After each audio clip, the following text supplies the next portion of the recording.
Hi, my name is Tyler Thomas, and I'm here to talk to you about two specific articles.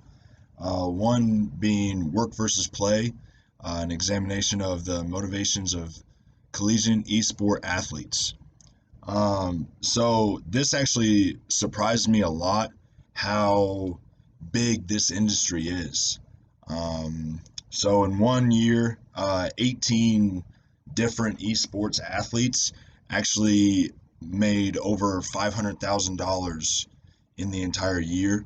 And then there was also 195 individual athletes that made $100,000 or more, just in different tournaments and whatnot. So there was actually a specific tournament here recently, and the prize pool for that tournament was over $20 million just for one tournament. So that actually opened my eyes a lot and really made me think about how big this industry is. So it started in 2014. The very first school to offer a scholarship for esports was Robert Morris. Um, and then the first school, Power Five, out of the Power Five conferences, it was the University of Utah. Um, and this study actually was taken and really made the athletes think about their intrinsic and extrinsic motivations. Um, so it really made them think about why they were doing it and if they ever got burnt out on their specific sport.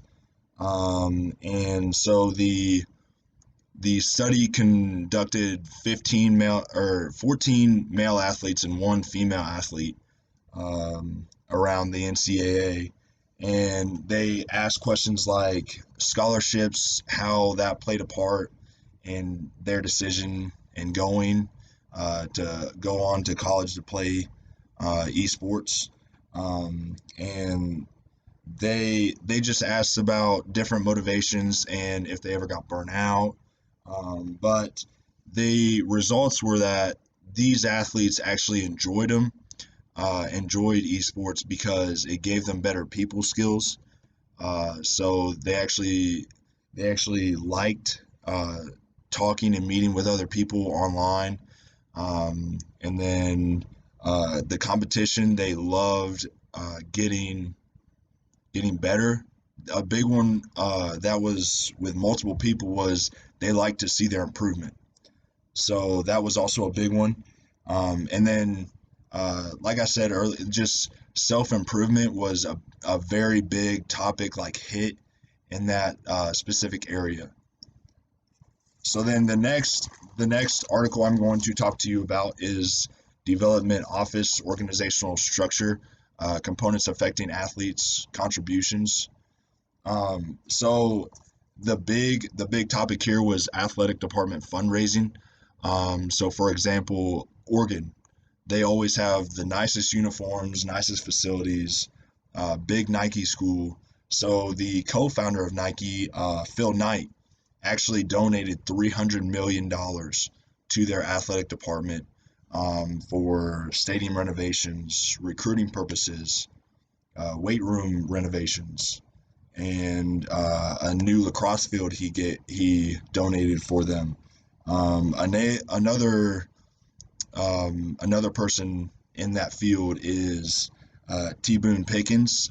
He donates multi-million dollars to Oklahoma State University. So those are the two main boosters in the NCAA for those specific schools. Um, and it gives these schools on-field competitive advantages.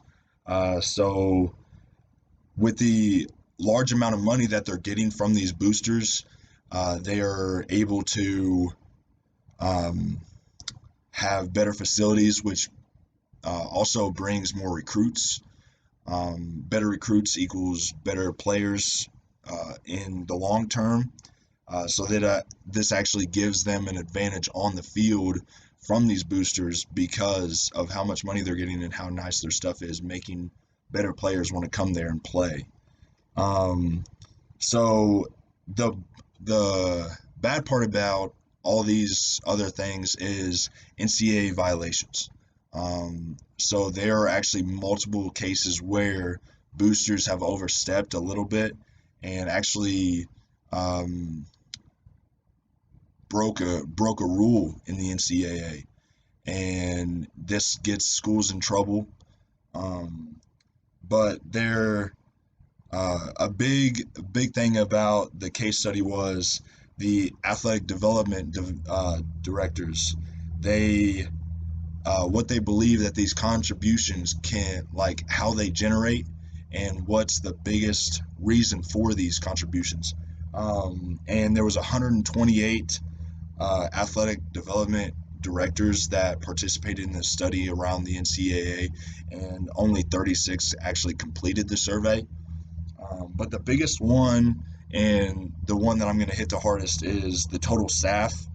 Uh, these development directors believe that the total staff in whole was a major cause of all these contributions.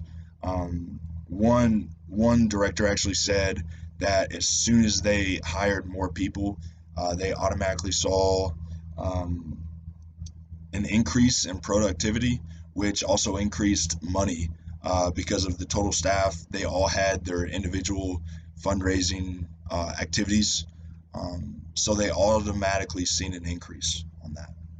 Um, so, but thank you very much for your time, and have a good day.